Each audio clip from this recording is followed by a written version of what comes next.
Hey everyone, welcome to the Being Patient podcast. I'm Deborah Kahn, founder of Being Patient. When my mom was diagnosed with Alzheimer's disease, I decided to use my skills as a journalist in a different way. Frustrated by the lack of information on science and the inability to get different expert opinions, I decided to quit my job at the Wall Street Journal to create a better platform for people impacted by dementia. We are a community where news and information is created by our team of journalists. We ask tough questions and we simplify the science so that anyone can understand. We don't only cover disease, but delve into the latest research on what it takes to keep our brains healthy. We invite the experts and ask your questions. Here's today's podcast. I hope you enjoy it. Hello, everyone. Thank you for joining Being Patient's live talk. And this is Nicholas, reporter with Being Patient. And today we'll be having Jim Russell on to speak with us about his daughter, Lynn Russell's diagnosis of Alzheimer's at the age of 51. So, Jim, thank you for joining us. Well, thank you for inviting me. I hope what we talk about is helpful to people, and I'm very, very honored to be on your program. Yeah, and I hope people will find lessons from your story as well. And let's start with Lynn's background. Tell us a little bit about Lynn, as a mother, and Lynn as a former educator. Tell us a little bit about that. Yeah, when Lynn left college, graduated from there, she started with Microsoft as a recruiter in the very early days when they were hiring a lot of high-tech people to start Microsoft's explosion. And so she hired a number of people. She became very friendly. She got to know, of course, Gates and Ballmer, because it was a small firm at that stage. And she made lifetime friends that they worked together, explored together. And I say that only because they will come back in later to help her out in her care. They're huge supporters of that. But she left there to raise a family, and she had her boys. And then she was a consultant doing different work with the Bill and Melinda Gates Foundation, with Amazon and some other people in the high-tech area. And then finally decided in 2009 that she wanted to be a special education teacher. So she went back to school, took out federal government loans to pay for every bit of it. And then went to work in Renton low-income public school system for special education for children from the age of kindergarten to 8th grade. And she loved it. And she finally moved from Renton back to Seattle because she was taking care of her 3 boys. There were 2 teenagers at the time she was diagnosed who were 19, and there was one who was 14. So that she was working at that time for the Seattle public school system, renting a house, and very disturbed by all of the memory problems she was having. So,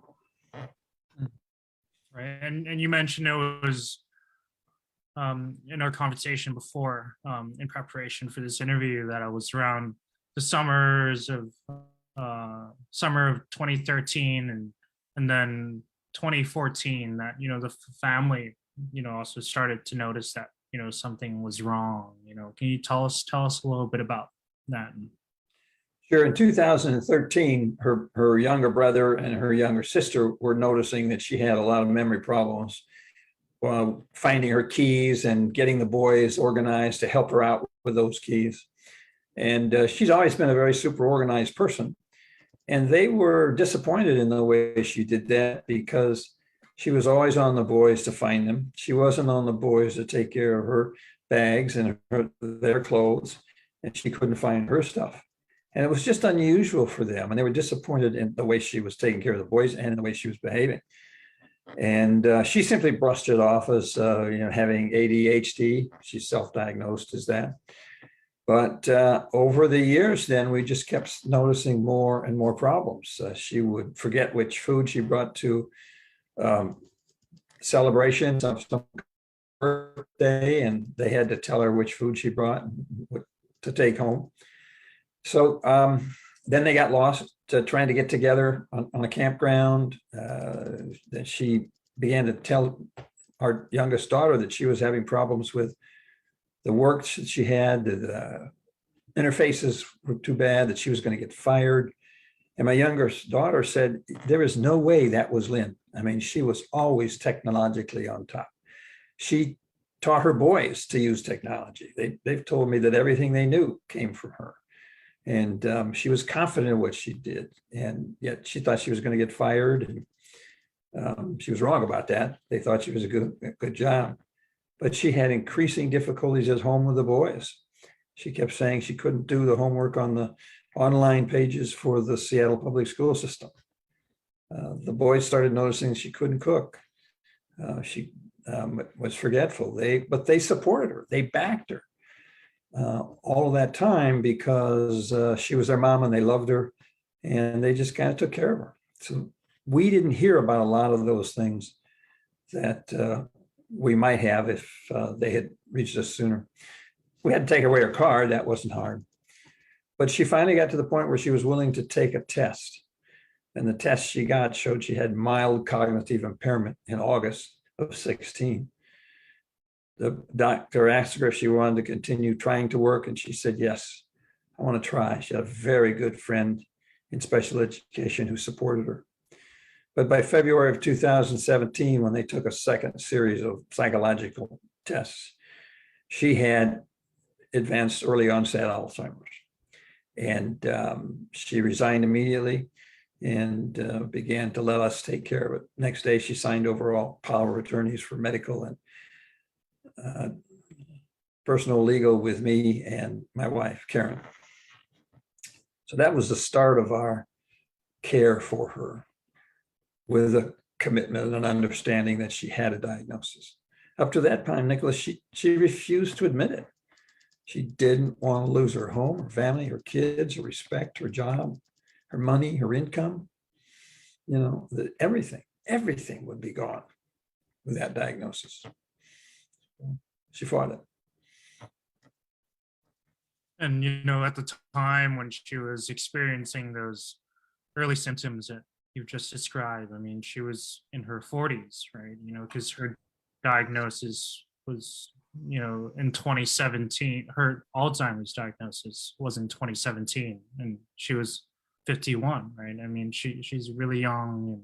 And I mean, yeah, it's, and I mean, for you as a father, like, how did you feel or react to the diagnosis that, she had Alzheimer's? We had been debating it for a long time. My son and his wife were convinced she had Alzheimer's. They wanted to have her tested. My other daughter, younger daughter, also thought she had Alzheimer's. But my mother had Alzheimer's, and we had sent her brain cells to the Oregon Health Sciences University, and they measured and found it was only Alzheimer's. It was not any link to any of the genomes, that can be a predictor of Alzheimer's. There was nothing in our family. There was no evidence. So that said to us, we don't need to have her tested, because I kept thinking they wanted biological tests. And so I really didn't pay attention to my kids' requests for tests, because Lynn was denying that she had the problem, and she had ADHD. She was under stress. It was menopausal. She had the kids. She was switching jobs. She just had all sorts of explanations for that. And we couldn't believe that she was afflicted with Alzheimer's at the age of 48, 7. It just, even though I had a mother who had it, I didn't think of it. And of course, there's a 20-minute test you can take drawing pictures on it that can give you an indication. And we never insisted on her taking that. We're not sure she would have. We didn't insist. She's powerful, and she fought us off. And after, Lynn's diagnosis, her boys, her sons really supported her. Tell us a little bit about that and their, the boys' care for their mother. Right. It was a very crucial thing, because she was diagnosed in February of 2017. By that time, her two oldest boys were in college, one at Evergreen and one at Western Washington University. So the only one who was living at home was the 15-year-old at that stage. And he was going to school. And so, and every other week he went to his father's house to live. So Lynn would be on her own. So Karen and I spent a lot of time traveling from Wenatchee over to take care of her, to the point where finally in early 2018, we decided we had to move to Redmond so we could be closer to her and take care of her. But the boys immediately had problems in school. My oldest twin dropped out of school immediately at Evergreen and came back home to live. And I looked at it, I was paying his bills because she was on a 529 program for us. And his teacher said he was really doing well in school. All he had to do was finish his homework and they would give him a good grade. I said, Henry, do the homework. It's pretty simple. He never got to it. He just couldn't handle it. What he was doing, even though we didn't fully understand it, was caring for his mom. He was calling her friends and saying, she's lonely, she wants to talk to you. She needed assistance walking. He was constantly making appointments for Lynn. And then Lynn would get mad at him because she didn't ask him to make that appointment. But Mom, this is one of your best friends. I don't care. You're not supposed to make. So those fights were going on between the two of them. And my other son, the other twin, just began to get worse and worse grades for that winter and spring term. And he came home in the summertime and thought he could go back to school. And my youngest grandson began to skip school. And he later admitted to us that he skipped school because he felt Mom really needed him to be there. And he felt and believed his mom knew he wasn't really sick, but she needed him to be there. And both of them have confirmed that story is true. They just could not let him. But they covered up everything, cooking, leaving the stove burner on, ending up on the floor from the night before with an empty bottle of wine beside her in the kitchen, and having an intervention with her 14, 15-year-olds, having an intervention with her mother saying, stop. And she did. So took her car keys away from driving, spent a lot of time looking at it, but her whole house repair was falling apart. The boys didn't step in and take care of that. And her ex-husband wasn't going to come over and fix her house on. He had a girlfriend. He had his own life to live. They'd been divorced now by that time for 8, 9 years. And he could start going over there and fixing up that house. That was the boys' responsibility to work with them. But the boys, and he talked to the boys, says, tell your grandpa. They never told us because they were protecting her. So, and then finally, the other grandson completely failed his fall term at Western. And I mean, did not go to a single class and did not turn in one piece of homework. He stayed in his room by himself, promising his friends he'd go, not answering the door when they locked it. My son lives in Bellingham, had him over for dinner every Sunday night, and they never picked up on it either. He was extremely effective at hiding it. So he ended up at home, completely expelled from Western. That's when we knew we needed help with family counsel, because this was, here we were at the age, we had moved in by that time to Renton, but I was responsible for suddenly grandkids, and I didn't have the authority to override Lynn on that. I didn't want to lose Lynn. And if I did something to lose Lynn, I liable to lose the boys. And their father was willing to help and support, but basically it wasn't his responsibility. So we finally had a family council scheduled, but we had to postpone it because we found out that there were bed bugs in the boys' home and in the father's home. So we spent, 2 months cleaning that up and getting ready for a family council.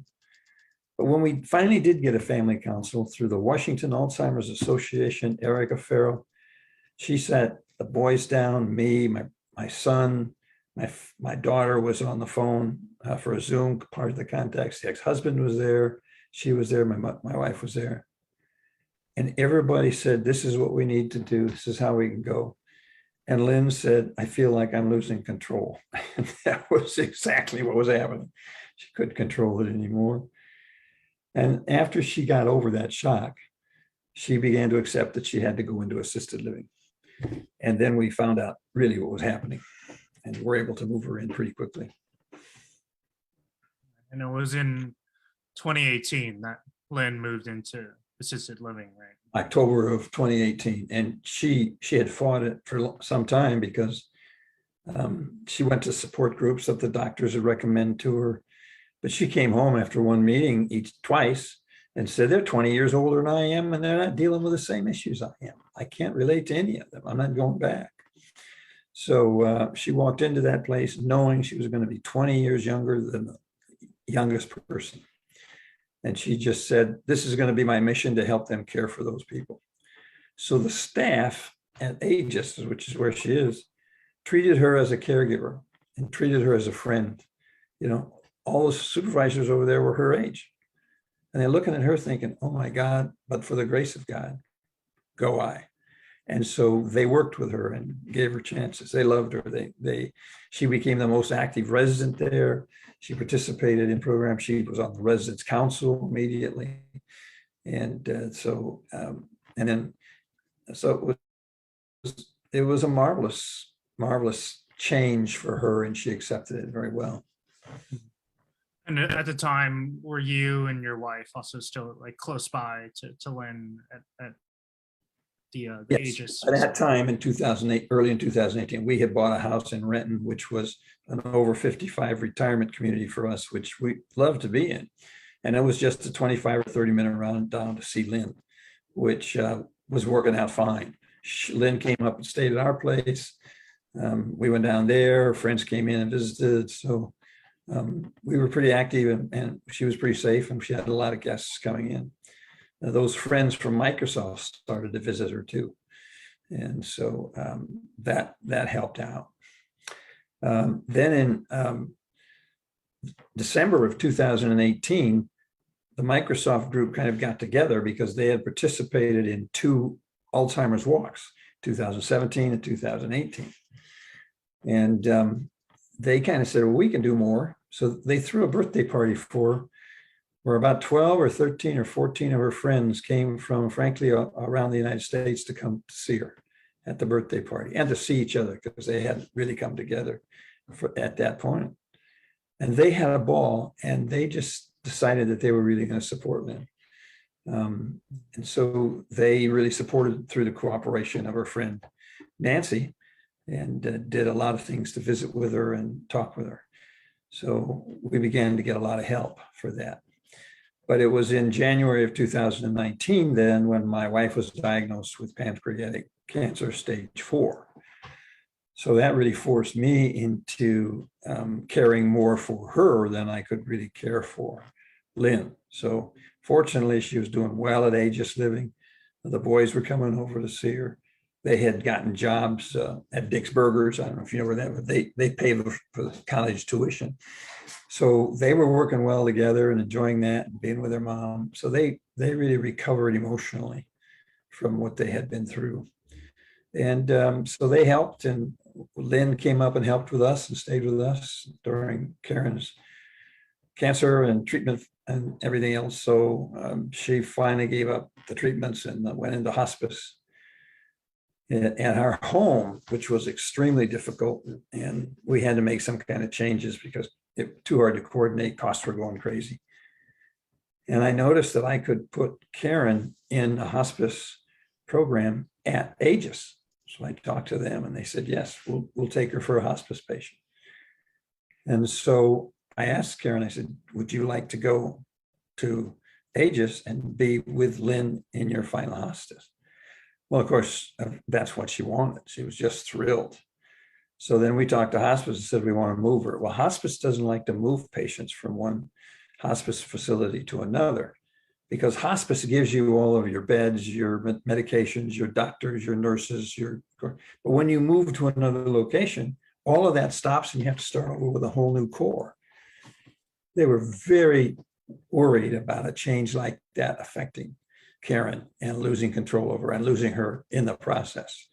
And everybody in my family disagreed with it. So I went back in and told Karen, I said, Karen, there's a lot of resistance to this move in hospice. Do you want to stay with it? She said, yes. So I knew she's going to be fine. And so we moved her. She was there for about 3 months. And so at that stage, I rented out my house and moved in there too, to be close to her. And then we lost her in September of 2019. And so then I just got an apartment right next to where Lynn lived, and I've been there ever since. So I can get over there in 5 minutes and see her twice a day. So there was a point in time when, both your wife and your daughter was in Aegis at the same time, receiving care. And me. I mean, I moved in too.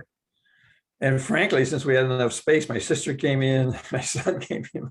We were sleeping on the floor and sleeping bags and, taking turns being by Karen's side in the last few days. So I had an amazing amount of family support to do that. And after your wife passed away, you started your blog, right? Tell us. I did. I promised Lynn I was going to write that memoir, and when I moved out, I established the blog, and 3 months later, COVID hit. So that's when she suddenly went into isolation, and so from that point on, we've been dealing with COVID, which changed everything.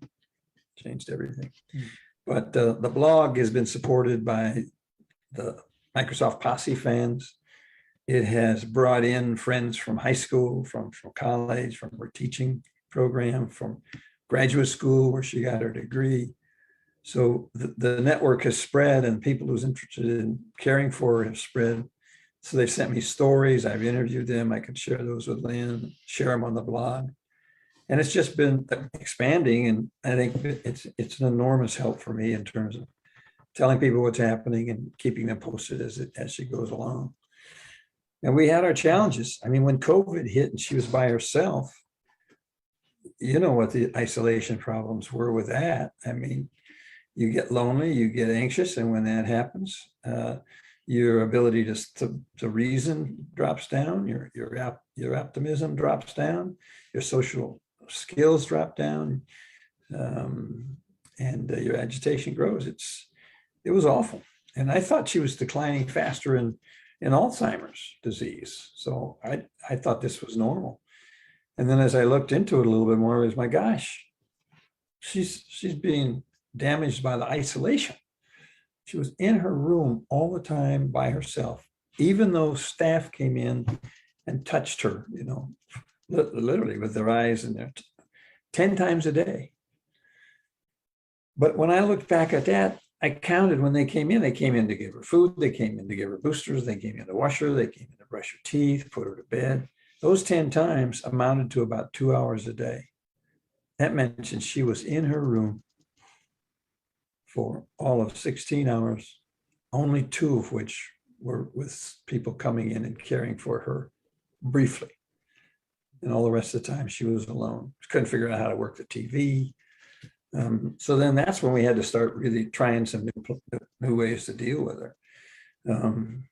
Got her a cell phone. And that Jim, for you, COVID-19 and must have been a really hard time for you as well, right? When COVID first started in 2020, that was just your wife recently passed away, and Lynn is isolated in Aegis. And for you, how was it for you yourself? That must have been hard for you. Nicholas, one of the most important things was I had a purpose in life, and my purpose was Lynn.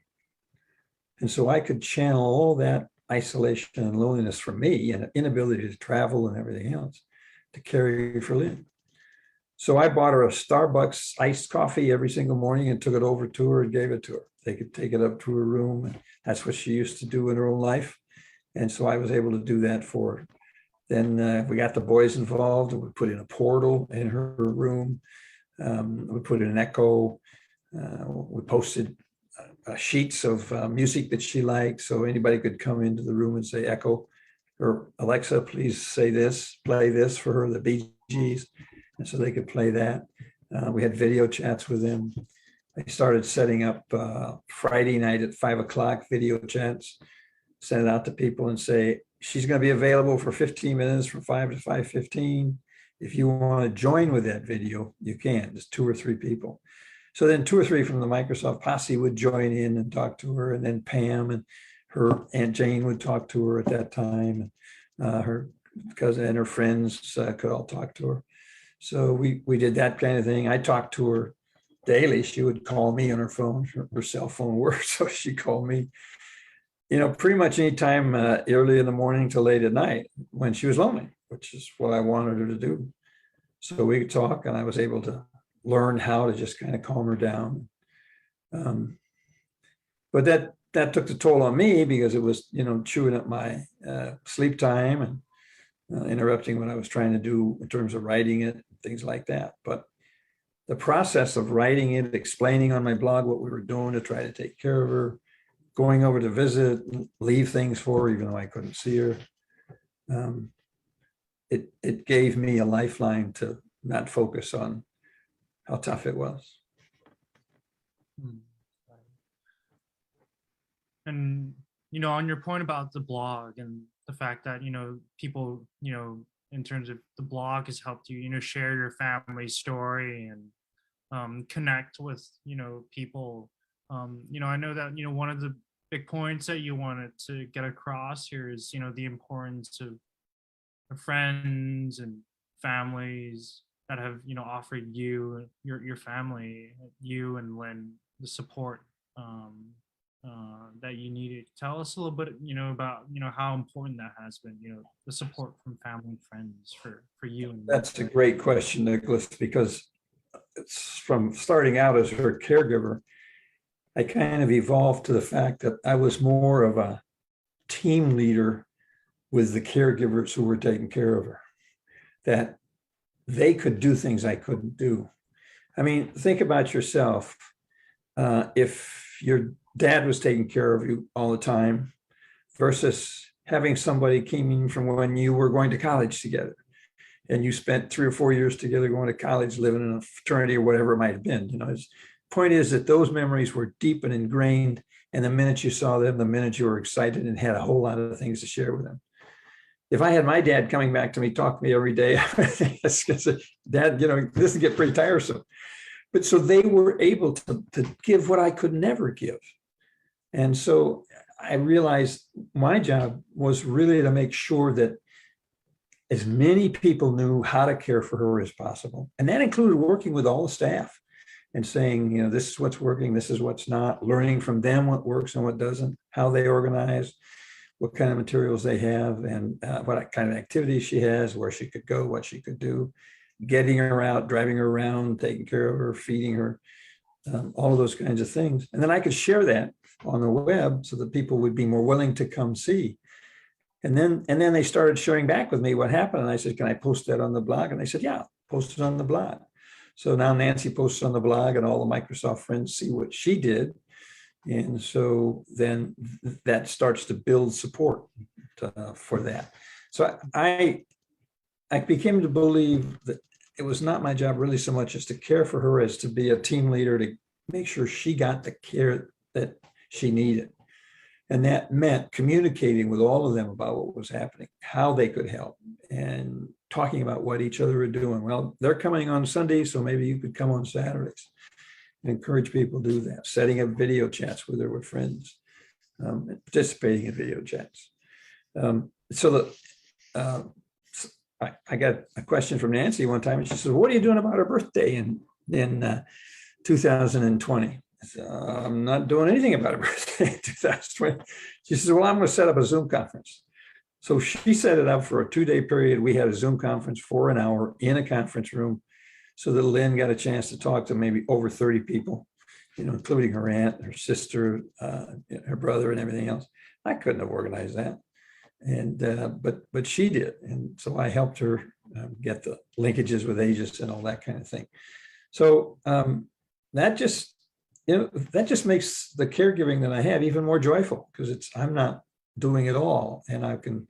And frankly, I'm jealous of the way they can have fun with their outside as opposed to me. I mean, recently in one of the things, Lynn was walking and began to get activated and energized and everything else. She was noticing the guys who were walking around, and Nancy said, "Well, Lynn, you're starting to get randy. You must be interested in those guys." She says, "Oh yeah." That's the kind of deep friendship that they had. They could never have. I watched it time and again. I come to see her. She said hi. She's happy to see me.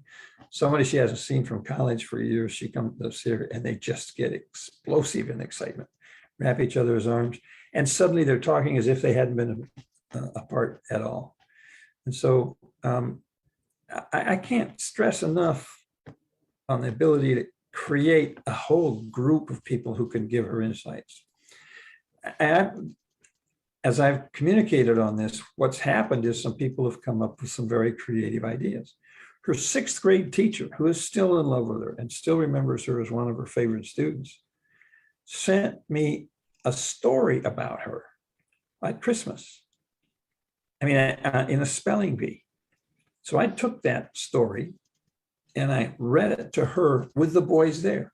So the boys got that experience with Lynn. Lynn remembered the teacher. She remembered the spelling bee, was able to post it on the webpage.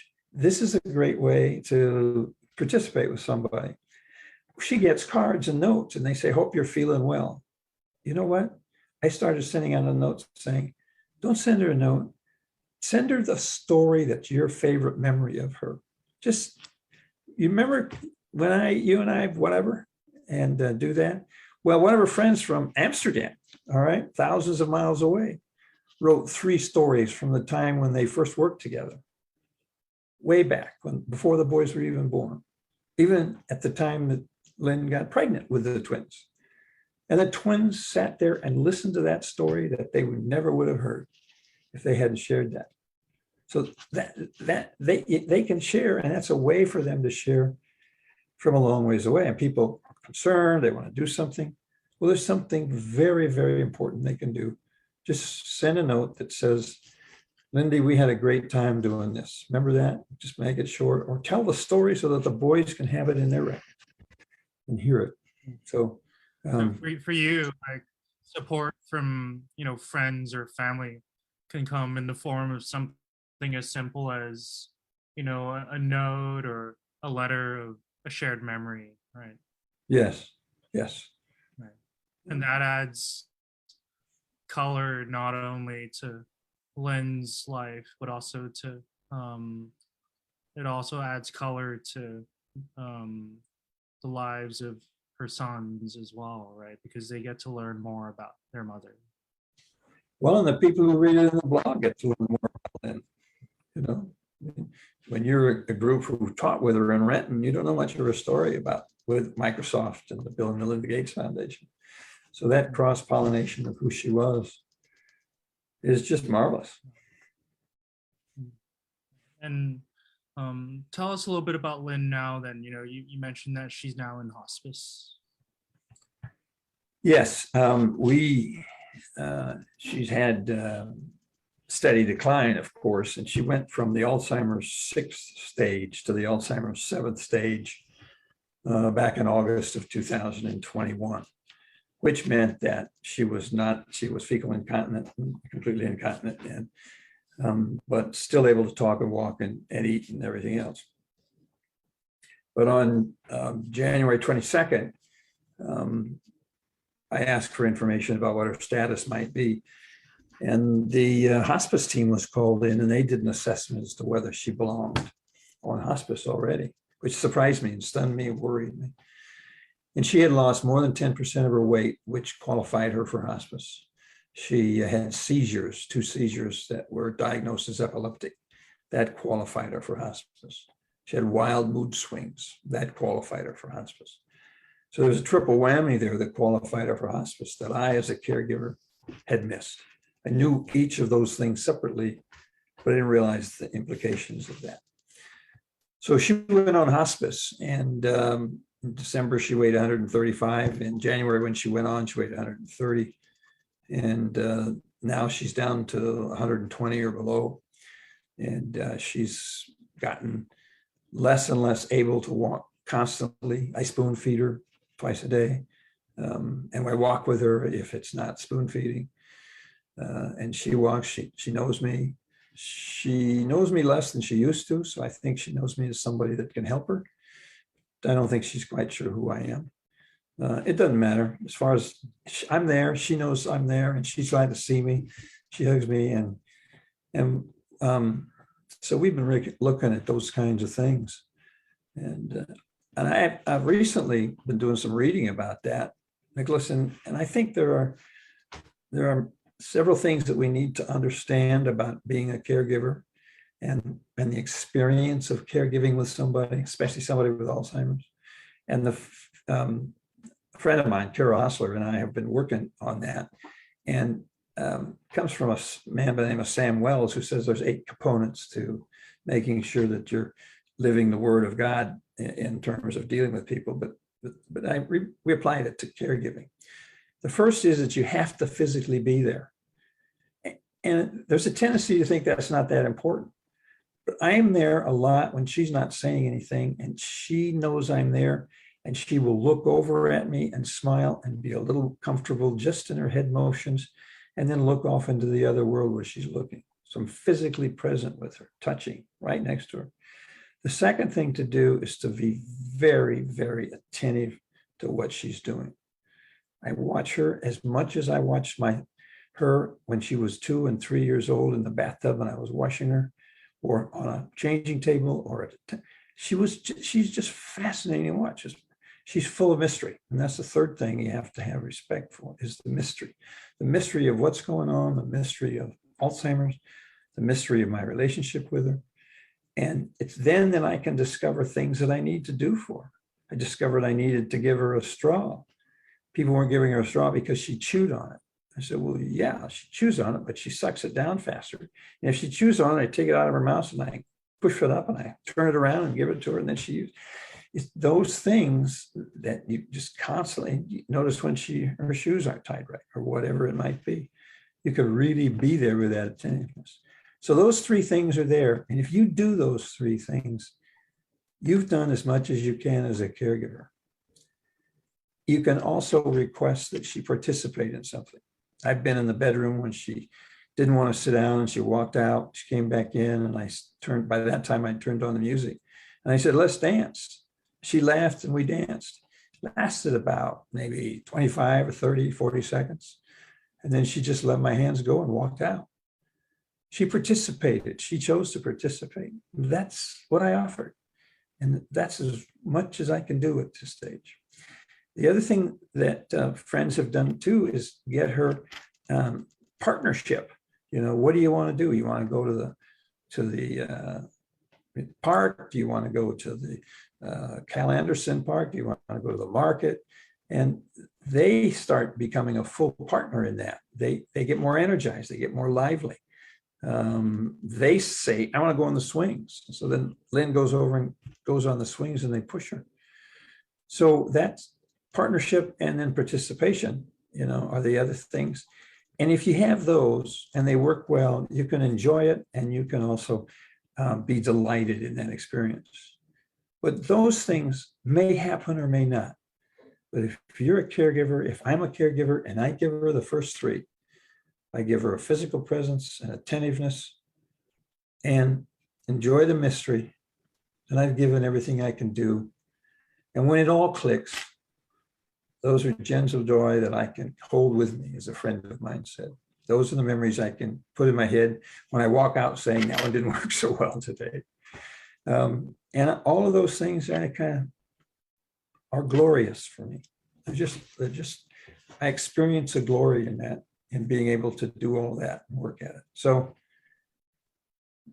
that's what we've kind of thought is a good way to analyze whether or not you've had a good experience. So people who go, have to know she may not be as receptive as you'd like her to be. But boy, if you're there and trying, it just changes her life, because just being with her, if she's likes you, and that's great. I walked in and she didn't want to see me. She pushed me away with her hands. She said, "No, I'm not." And then she's mumbling about something that we don't. I have to back off, kind of watch, and then I maybe can guide her to a caregiver who can put her down for bed. But that's what I can give her, and then that's what I can share about giving to her. That helps me. That helps me get through the times when it doesn't work for everyone. And how about, go ahead, Jim. She keeps losing weight. She used to call me the greatest dad in the world. She even gave me a T-shirt once that says the best dad in the cosmos. When we put her in at Aegis Living, she only called me the greatest dad in the world. I think she downgraded me because I put her in assisted living, but she still called me the greatest dad in the world. And she told my staff I was the greatest dad in the world. Staff told me that she said that. Staff told me I was the greatest dad in the world. So I had all these things. But in the past couple of weeks ago, I was looking at her, how much weight she lost, what we could get her. And I really didn't feel like I was the greatest dad in the world. So out of a flaky thought, I asked her, "Am I still the greatest dad in the world?" And she just absolutely said, "Yep," pointed up at the ceiling. And it wasn't the sweetness with which she said it, it was how swiftly she said it. That's all I can hang on to, Nicholas. She had no doubt, just no hesitation. She knew. That's right, no doubt, no hesitation. If she didn't have any doubt, I didn't have any doubt. And the title of your blog, Jim, nevertheless, dementia, we persist. How do you live by that? Well, actually, the persist came from her.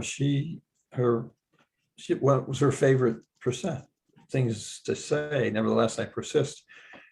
Her youngest twin gave her a necklace that said, "I persist" on it. She wore that when she went into Aegis. So that's where it came from. Nevertheless, dementia, we persist.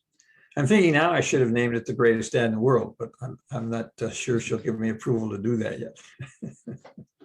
So, but that is, she persists, we persist. Dementia, Alzheimer's persists. We persist, Alzheimer's, even as you persist. And, Jim, I just wanted to end this interview with one of the points that we talked about in our previous conversation in preparation for this live interview was, in one of your blog posts, you talked about a song called "The Crowded Table" by the High Woman. Just wanted to, ask you a little bit about the song and, what is it? What were some of the lyrics of the song that touched you, and how does it speak to you in your experience? Well, as usual, this was brought to me by one of her very good friends, Edith, who helped us diagnose Lynn, frankly, in an incident. Anyway, she loved Lynn, but she moved to Bend, Oregon to retire and live her life, but she misses being with Lynn. And she was riding her bicycle across the path when this song by Crowded Table by Brandy Carlisle and the Highwomen came on. And when she heard the words, "You can hold my hand when you need to let go" came on, she had to pull off the road and listen to it and sobbed and sobbed and sobbed. So then she called me as soon as she got back and said, "I got this song. I want Lynn to hear it." Because I've bought headphones for her and I've taken her cell phone and put it on a backpack. So she can walk around all day listening to the music that she wants. And so Edith obviously said, "Let's get that song on there." And so I looked it up and found it. When I looked it up and I read the lyrics, it just really hit me. I have a hard time getting through it. You can hold my hand when you need to let go. She's going to need to let go. I can be your mountain when you're feeling valley low. I can be your street light, showing you the way home. You can hold my hand when you need to let go. And then the chorus goes, yeah, I want a house with a crowded table and a place by the fire for everyone. And let us take on the world while we're young and able, and bring us back together when the day is done. And when Edith heard that, she wrote me and said, that's all I want is a crowded table. And that fit. Let us take on the world while you're young and able. That's what they were at Microsoft. And that's what they've done ever since. And bring us back together when the day is done, either in person some way or in spirit. It's a beautiful, beautiful song. The door is always open. Your picture's on my wall. Everyone's a little broken and everyone belongs. Yay, everyone belongs.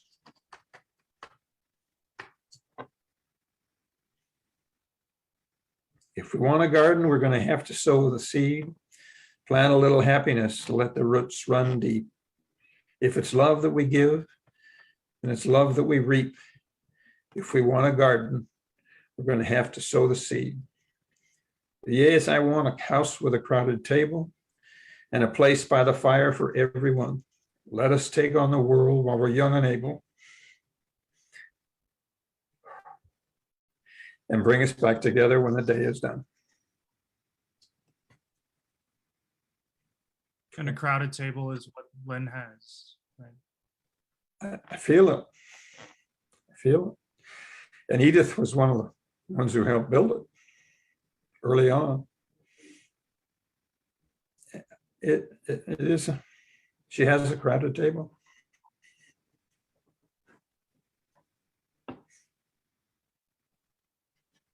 You didn't tell me I was going to go down and have the interview. What? So, no, I was just saying, that's, the crowded table, that goes back to your point about why the families and friends have been so important in, in supporting Lynn, right? Because that's what matters. It's their presence and their support.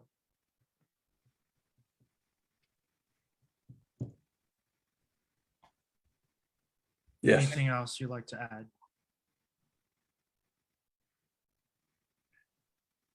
I just hope that what we've talked about is helpful for them, because I know there are millions of people out there who are going through a similar pain.